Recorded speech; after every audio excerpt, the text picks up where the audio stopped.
ዓለምን የሚያንቀጠቅጥ ጦርነት ዜና። አሜሪካና ኢራን ወደማይመለስ ታላቅ ውጥረት ውስጥ ገብተዋል። የአሜሪካው የገንዘብ ሚኒስትር ስኮት ቤሰንት ኢራን ሙሉ በሙሉ በኢኮኖሚ ለማነቅ የተዘጋጀ አዲስና አስፈሪ ማዕቀብ ይፋ አደረጉ።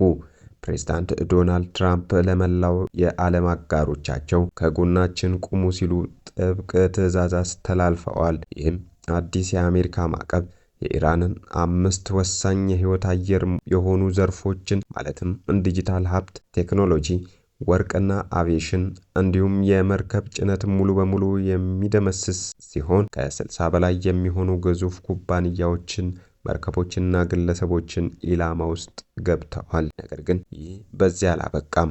የኢራን የደህንነት ኃላፊ ሞሐሰን ሪዛኢ ለአሜሪካ እጅግ አስፈሪ ማስጠንቀቂያ ሰጥተዋል። ትራምፕ ይህንን የኢኮኖሚ ጦርነት ካልገታው የባህረ ሰላጤው የነዳጅ ኤክስፖርት ሙሉ በሙሉ እናቆመዋለን፣ ለአሜሪካ ማዕቀብ እጃቸውን የሚሰጡ ሀገራትን እንደ ጠላት ቆጥረን ጦርነት እንከፍትባቸዋለን ሲሉ ዓለምን አስጨንቀዋል። በሌላ በኩል የአሜሪካ የመከላከያ ሚኒስትር ፒተር ሄግሴት አሜሪካ በማንኛውም ሰዓት የጦር መሳሪያና ሚሳኤል ጥቃት ለመሰንዘር ዝግጁ መሆኗን ገልጸዋል። ዓለም አቀፍ የነዳጅ መስመር ሊዘጋ ነው።